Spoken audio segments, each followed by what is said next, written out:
বারজাখ বলে একটা জগৎ আল্লাহ তৈরি করেছেন। কি নাম? বারজাখ। এই জগৎটা হচ্ছে আমাদের দুনিয়ার জগৎ আর জান্নাত জাহান্নামের যে কিয়ামতের দিন এর মাঝখানের একটা জায়গা। এখানে ইল্লিন আর সিজ্জিন দুটো স্তর আছে, একটা নাম ইল্লিন, একটা সিজ্জিন। এই দুনিয়ার নেককার মানুষ যারা, তাদের আত্মাগুলোকে আল্লাহ পাক এই যে ইল্লিনে নিয়ে গিয়ে রেখে দেন। আর দুনিয়াতে যারা পাপী পাপাচারী, তাদের আত্মাগুলোকে আল্লাহ পাক সিজ্জিনে রেখে দেন। এই যে কবরের যে আযাব, যে আমরা একটা কথা বলি, এটা আযাব বলতে রূহের আযাব। কিসের আযাব? রূহ। দেহ তো আপনার নাই, ওখানে দেহ আছে? দেহ তো পচে গেছে, গলে গেছে, তাহলে আযাবটা কিসের? রূহের। বুঝাচ্ছি, আমি এই পড়াশোনাটা করেছি ইমাম গাজ্জালী রাহিমাহুল্লাহর বই থেকে। এত গভীর মানে লেখা, মানে ধরতে গেলেও মনে হয় যে একটা লাইন 10 বার পড়তে হচ্ছে। একটা এক্সাম্পল দিয়ে তিনি বোঝাচ্ছেন, এভাবে তিনি বলছেন এটা একটা উদাহরণ মাত্র, এটাই প্রকৃত ব্যাখ্যা না, একটা উদাহরণ মাত্র। বোঝানোর চেষ্টা করছেন তিনি এভাবে যে আমরা যখন ঘুমাই, অনেকে ভালো স্বপ্ন দেখেন। ভালো স্বপ্ন দেখে আপনার কাছে ভালো লাগছে, খুব মজা লাগছে না? স্বপ্নের মধ্যে আপনি কি ভালো ফিল করছেন? মাশাআল্লাহ, ভালো লাগছে, উঠছেন, ফিরছেন, খাচ্ছেন। যখন কোনো খুব ভালো আপনি একটা স্বপ্ন দেখেন, আপনার কিন্তু ভালো লাগে। আপনি স্বপ্নে, ঘুমন্ত অবস্থাতেই আপনি স্বপ্নে বাস্তবের ফিলিংস পাচ্ছেন, এমন হয় না? আল্লাহ পাক যদি আপনাকে স্বপ্নের মধ্যে রেখে দেন, ধরেন 1 বছর, 1.5 বছর, 2 বছর, তার মানে 1-2 বছর আপনি স্বপ্নের মধ্যেই বাস্তবের ভালো লাগার ফিলিংসটা পেতে থাকবেন, কিন্তু আপনি ঘুমিয়ে আছেন। বাইরে থেকে আমি আপনাকে দেখছি যে আপনি ঘুমিয়ে আছেন, আপনি ঘুমন্ত অবস্থাতেও ভালো স্বপ্ন দেখেই ভালো ফিল করছেন। তিনি বোঝাচ্ছেন, উদাহরণ দিয়ে বোঝাচ্ছেন, এটা কিন্তু ব্যাখ্যা নয়, জাস্ট একটা বুঝাচ্ছেন উদাহরণ দিয়ে। আল্লাহ পাক যখন শহীদদের রূহগুলোকে জান্নাতে রেখে দেন, জান্নাতে তারা এইভাবে রূহগুলো ঘুরতে থাকে, ফল ফলাদি খেতে থাকে, পাখির মধ্যে রূহ দিয়ে দেন, সবুজ পাখি, এই পাখি উঠতে থাকে, তারা ভালো ফিল করতে থাকে। ওই হায়াতটাকে আল্লাহ পাক তাদের কাছে বাস্তব বানিয়ে দিয়েছেন। কথা বুঝতে পারছেন? ওই হায়াতটাকে আল্লাহ পাক তাদের কাছে বাস্তব বানিয়ে দিয়েছেন। তাদের কাছে মনে হচ্ছে এটাই বাস্তব, এটাই জগৎ। আল্লাহ চাইলে করতে পারেন না? একটা ঘুমন্ত মানুষকে যদি আল্লাহ করতে পারেন, তাহলে শহীদদের ব্যাপারে করতে পারেন না?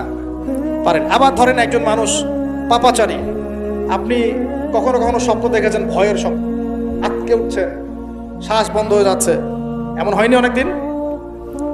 আর হবে তো বেশি, কারণ কানে তো হেডফোন দিয়ে গান শোনেন, আর হেডফোন কানে দিয়ে ঘুমান, এফএম শুনতে শুনতে ঘুমান, এই কি করতে করতে ঘুমান। ঘুমানোর আগে তো দোয়া কালাম নাই, দোয়া কালাম মাসনুন দোয়া কালাম তো নাই, সূরা মুলক নাই, সূরা বাকারার শেষের আয়াত নাই, ইত্যাদি নাই, পবিত্রতা নাই, বিছান ছাড়েন না, লাইটস অফ করেন না।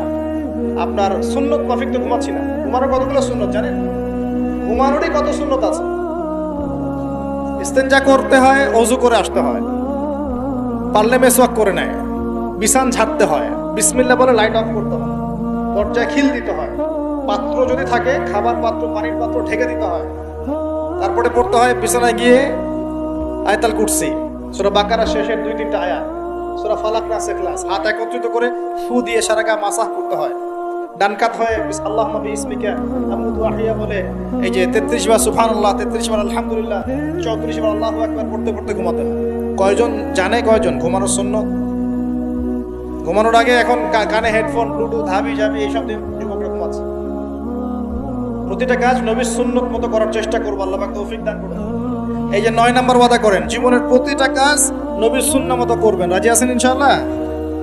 একদম চেহারা থেকে শুরু হবে, চুল দাড়ি পোশাক আশাক থেকে শুরু হবে। আল্লাহ পাক যত উপরে নিয়ে যাবেন, আপনি যেখানেই যান নবীর সুন্নত বাস্তবায়ন করবেন ইনশাআল্লাহ। আল্লাহ পাক তৌফিক এনায়েত করুন, বলি আমিন। মনে করেন খারাপ স্বপ্ন দেখছেন, খারাপ স্বপ্নে এখন আপনি কষ্ট পাচ্ছেন, দেখছেন যে পানিতে ডুবে যাচ্ছেন, দেখছেন যে আপনি আগুনে পুড়ে যাচ্ছেন, নাউজুবিল্লাহ, দেখছেন যে আপনি হয়তো কেউ আপনার শ্বাস গলা চিপে ধরেছে ইত্যাদি, মানে আপনি কষ্ট পাচ্ছেন। বাহির থেকে কিন্তু আমি আপনার কষ্ট বুঝতে পারবো না, পারবো? আপনি ঘুমিয়ে আছেন, ঘুমিয়ে আপনি কষ্ট পাচ্ছেন। এখন এই ঘুমন্ত কষ্টের স্বপ্নটাকে আল্লাহ পাক যদি 5 বছর লম্বা করে দেন, পারবেন কিনা? আল্লাহ পাক পারেন কিনা? 5 বছর ঘুমিয়ে আছেন আপনি, উঠতে পারতেছেন।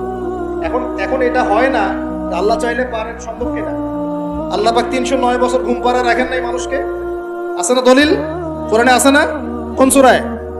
এই তো মাশাআল্লাহ, মাশাআল্লাহ, সূরা কাহফে আছে না? 309 বছর আল্লাহ পাক 9 জন 10 জন ছেলেকে ঘুম পাড়া রাখছেন না? রাখছেন।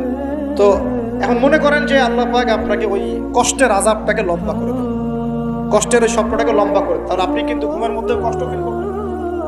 এখন কবরে যদি আল্লাহ পাক বারজাখের জীবনে সিজ্জিনে কিছু আত্মাকে রেখে আত্মাগুলোকে আযাব দেন এবং ওইটাকেই যদি তাদের কাছে বাস্তব ফিল দিয়ে দেন, তাহলে কি তার আযাব পাবে না? অনেক ব্যাখ্যা আছে যেগুলো নিয়ে আলাদা লেকচার দেওয়া হয়। এতটুকু বোঝেন যে আল্লাহ পাক ইন্নাল্লাহ আলা কুল্লি শাইইন কাদির, আল্লাহ পাক প্রতিটা বিষয় সম্পর্কে ক্ষমতাবান। আল্লাহ পাকের হাতেই সব, আল্লাহ সব করতে পারেন। যে আল্লাহ পাক আমাকে শ্বাস নেয়ার ক্ষমতা দিচ্ছেন, নিঃশ্বাস নিচ্ছি, একটা নিঃশ্বাসের দাম কি অন্য কেউ দিতে পারবে?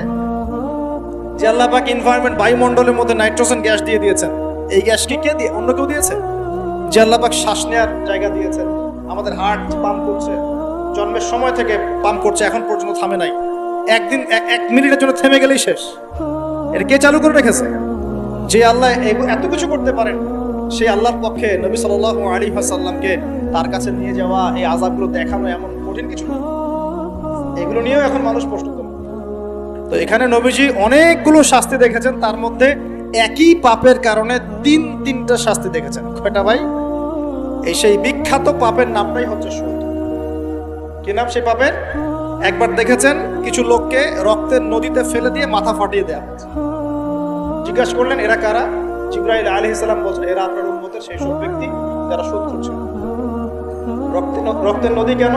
কারণ রক্ত চুষে খাইতো তারা মানুষ। মাথা কেন ফাটাই দেওয়া হচ্ছে? কারণ এই মাথা দিয়ে বলেছিল ইন্নামাল বাইউ মিসলুর রিবা, ব্যবসা সুদ একই জিনিস।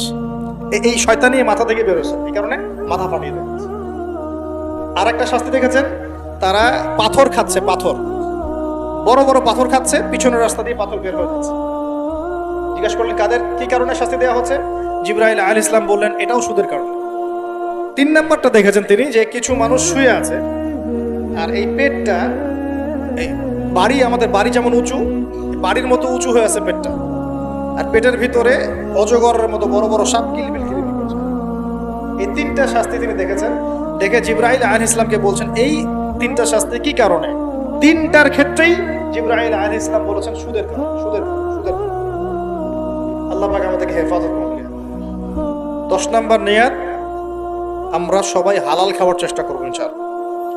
আমরা হারামের দিকে যাব না ইনশাআল্লাহ। হালাল রিজিক আল্লাহ যতটুকু দিবেন এতটুকু তো সন্তুষ্ট থাকবো ইনশাআল্লাহ। এবং যদি আমি সামর্থ্যবান হই, ধনী হতে আল্লাহ পাক নিষেধ করেন নাই, ধনী হতে আল্লাহ নিষেধ করেন নাই, ব্যবসা করতে নিষেধ করেন নাই, ধন সম্পদ আল্লাহ পাক অর্জন করতেও নিষেধ করেন নাই, কিন্তু দুনিয়ার পূজা করতে আল্লাহ নিষেধ করেছে, দুনিয়ার মোহে ডুবে যেতে আল্লাহ নিষেধ করেছে। সম্পদ ওসমান রাদিয়াল্লাহু আনহুরও ছিল, সেই সম্পদ তিনি তার প্রয়োজনে যতটুকু লাগতো এতটুকু ব্যয় করতেন, বাকিটা আল্লাহর রাস্তায় ব্যয় করতেন। ওসমান রাদিয়াল্লাহু আনহুর মতো ধনী হতে কোনো সমস্যা আছে? আপত্তি আছে? একটা আমল তার জীবনী থেকে পাওয়া যায়, এটা পড়ে আমার কাছে এত মানে নিজেকে এত ছোট মনে হচ্ছে, কাশ যদি এই আমলটা আমি করতে পারতাম। বলে দিব? চেষ্টা করছি যে করার, আপনারাও করার চেষ্টা করেন। ওসমান রাদিয়াল্লাহু আনহু ধনী ছিলেন কিনা, নবীর কাছে গিয়ে বলছেন যে আমার ধন সম্পদ খুব বেশি পাচ্ছে, ইয়া রাসূলুল্লাহ আপনি সম্পদ একটু কমানোর দোয়া করেন তো আমার জন্য। চিন্তা করা যায় মানুষ এমন দোয়া কেউ করবে এই যুগে? আচ্ছা, নবী সাল্লাল্লাহু আলাইহি ওয়াসাল্লাম বললেন তুমি উটের পিঠে, গাধার পিঠে খাওয়া দাওয়া করো, ঠিক আছে, খাওয়া দাওয়া করো। তো তিনি খাওয়া দাওয়া করেন। এখন কয়দিন পরে, কয়দিন বলতে কতদিন আল্লাহ ভালো জানেন, তিনি এসে বলছেন ইয়া রাসূলুল্লাহ আমার তো সম্পদ আরো আগের চেয়ে বাড়তেছে, দেখি আপনি কি দোয়া করলেন? সম্পদ তো আরো বাড়া শুরু করেছে। তখন তিনি বলছেন যে তুমি যখন খাও তখন তোমার হাত থেকে যদি খাবার পড়ে যায় তুমি কি করো? তখন তিনি বলেছেন আমি, আমার হাত থেকে খাবার যদি পড়ে যায়, একটা দানাও যদি পড়ে যায়, আমি উটের পিঠ থেকে নামি, নেমে সেই খাবারটাকে তুলে পরিষ্কার করে তারপর খাই। ওসমান রাদিয়াল্লাহু আনহু এত ধনী মানুষ, তিনি প্রতি বেলায় 100 মানুষকে খাওয়াতে পারেন, কোনো সমস্যা নেই। তিনি একাই তাবুকের যুদ্ধে 30,000 সৈন্যের দায়িত্ব নিয়েছেন। 30,000 সৈন্য 3 মাস যাবে, যাত্রা বিরতি করবে, খাবে দাবে, তাদের ঘোড়া অস্ত্রশস্ত্র সব দায়িত্ব একজন ব্যক্তি বহন করেছেন, ওসমান রাদিয়াল্লাহু আনহু। কত বড় ধনী আপনি চিন্তা করেন। উনার মতো ধনী কোনো পররাষ্ট্রমন্ত্রীও নাই পৃথিবীতে, কোনো বিশ্ব নেতাও নাই ওনার মতো ধনী, কেউই নাই। আর উনি কিন্তু তার এই ধন সম্পদ সুদের মধ্য দিয়ে অর্জন করেন নাই, তার ধন সম্পদ দুর্নীতির মধ্য দিয়ে অর্জন করেন নাই। তার ধন সম্পদ তিনি কিন্তু এই যে অন্যের সম্পদ অন্যায়ভাবে দখল করে অর্জন করেন। তিনি সম্পদ অর্জন করেছেন বৈধ পন্থায়, হালাল ব্যবসা করেছেন। ব্যবসা করেছেন নাকি না? এই যে আমল, তো নবীজি বলছেন যে তোমার আমল যদি এমনই হয় তাহলে তোমাকে আল্লাহ পাক সম্পদ দিবে না, কাকে সম্পদ দিবে? মানে তুমি আল্লাহ পাকের যে সম্পদ, রিজিকের যে শুকরিয়া আদায় করো, কৃতজ্ঞতা প্রকাশ করো যে আল্লাহ আমাকে ভালোবেসে রিজিকটা দিয়েছেন, আমার হাত থেকে পড়ে গেছে, আমি তুলে খাই। এই যে আল্লাহ পাকের নেয়ামতের প্রতি তোমার যে শ্রদ্ধা, সম্মান, এর এর এর শুকরিয়া স্বরূপে আল্লাহ পাক তোমাকে এরকম সচ্ছল বানাই দিয়েছে, আপনি কিছু করার নাই। উসমান রাদিয়াল্লাহু আনহুর মতো ধনী হতে কোনো সমস্যা আছে? তিনি কৃপণ ছিলেন না, তিনি আল্লাহ পাকের নেয়ামতের শুকরগুজার ছিলেন।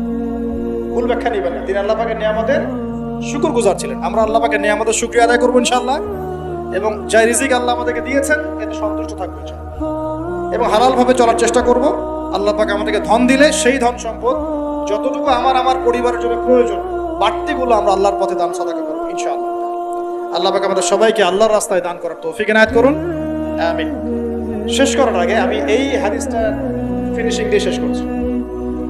3টা গিফটের প্রথমটা দেয়া হয়েছে 5 ওয়াক্ত নামাজ। এই উম্মতের যে কোনো ব্যক্তি যদি 5 ওয়াক্ত নামাজ পড়ে 50 ওয়াক্ত নামাজের নেকি পাবে। আমরা কি নিয়াত করতে পারি না ভাই যে আমরা 5 ওয়াক্ত নামাজ পড়বো ইনশাআল্লাহ? যে কোনো অবস্থায় নামাজ পড়বো ইনশাআল্লাহ। যদি দাঁড়াতে না পারেন কি করবেন? বসে পড়বেন। বসেও পড়তে পারছেন না কি করবেন? শুয়েও পড়তে পারছেন না কি করবেন? পারা যাবে ইনশাআল্লাহ। আর নামাজ কি ভাই আমাদের এই যে 3G 4G নামাজ পড়বো ভাই? হ্যাঁ, 3G 4G নামাজ পড়বো? এটা আবার কোন নামাজ যে নামাজে রুকু করলে সেজদা পাওয়া যায় না, সেজদা করলে ওঠার সময় পাওয়া যায়, এমন নামাজ হয় না সমাজে কিছু? এই নামাজগুলো আল্লাহর ওয়াস্তে বাদ দেন। আল্লাহর ওয়াস্তে রিকোয়েস্ট করছি যে 3G 4G নামাজ বন্ধ করেন। নামাজটা ধীর স্থির ভাবে পড়ার চেষ্টা করেন, নামাজটা বুঝে পড়ার চেষ্টা করেন। নামাজেই আপনি আল্লাহকে পাবেন ইনশাআল্লাহ। যে কোনো সমস্যার সমাধান নামাজেই হবে ইনশাআল্লাহ। সেজদা লম্বা করেন, সেজদায় বেশি বেশি দোয়া করেন, ইনশাআল্লাহ তাআলা আল্লাহ আপনার দোয়া শুনবেন, আল্লাহ আমার দোয়া শুনবেন ইনশাআল্লাহ। আর রমজান মাসে নিয়াত করি ইনশাআল্লাহ, রমজান মাসে আমরা সবাই জামাতে তারাবি পড়বো ইনশাআল্লাহ। যত ব্যস্ততা থাকুক তারাবির সময়টা দেওয়ার চেষ্টা করবো ইনশাআল্লাহ।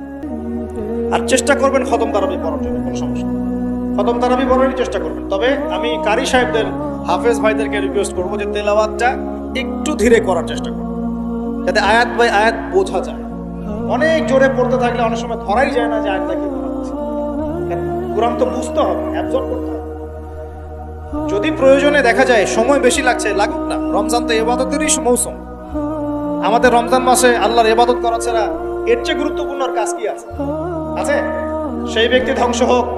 নবীজি বলেছেন যে ব্যক্তি রমজান মাসকে পেয়েছে, রমজান মাস পেয়েও আল্লাহর ইবাদত করে তার গুনাহ মাফ করাতে পারে নাই, সেই হতভাগা ধ্বংস হয়ে যাক। আল্লাহ পাক আমাদের সবাইকে রমজানে বেশি বেশি ইবাদত করার তৌফিক দান করুন। নবী সাল্লাল্লাহু আলাইহি ওয়াসাল্লাম মেরাজের রাতে দ্বিতীয় হাদিয়া নিয়ে আসলেন, সূরা বাকারার শেষের 3টা আয়াত। কয়টা আয়াত ভাই? কয়জনের মুখস্থ আছে? আলহামদুলিল্লাহ। নেকিটা বলি, ফজিলতটা বলি। আপনি যদি রাতের বেলা সূরা বাকারার শেষের 2টা বা 3টা আয়াত পড়েন, সারা রাত তাহাজ্জুদের নামাজ পড়েন, নেকি পাবেন ইনশাআল্লাহ। সারা রাত তাহাজ্জুদ পড়াটা কষ্টের না? কষ্টের কি না? সবাই কি পারে? পারে না। এখন শুধু যদি ঘুমানোর আগে, আপনি আজকে রাত্রে ঘুমানোর আগেই জাস্ট আপনি পড়বেন এই যে লিল্লাহি মা ফিস সামাওয়াতি ওয়া মা ফিল আরদ, এখান থেকে নিয়ে ফানসুরনা আলাল কওমিল কাফিরিন পর্যন্ত, অথবা আমানা রাসূলু বিমা উনজিলা ইলাইক, এখান থেকে নিয়ে ফানসুরনা আলাল কওমিল কাফিরিন, শেষের 2টা বা 3টা পড়তে পারলে বেশি ভালো। এই 3টা আয়াত যদি পড়ে ফেলেন, পড়ে ঘুমিয়ে যান, ঘুমন্ত অবস্থাতেও তাহাজ্জুদের নেকি পাচ্ছেন। আল্লাহ পাক দিন সহজ করে দিয়েছে, একটু আগ্রহ করে আমল করলেই হয়। আল্লাহ পাক তৌফিক এনায়েত করুন বলি আমিন। আর তৃতীয় হাদিয়া নবী সাল্লাল্লাহু আলাইহি ওয়াসাল্লামকে আল্লাহ পাক দিয়েছেন, এটা একটু মনোযোগ দিয়ে শোনেন। এই কথাটা ভুলে যায় না। আজকের লেকচারে যদি সব কথাও ভুলে যান, এই কথাটা ভুলেন না।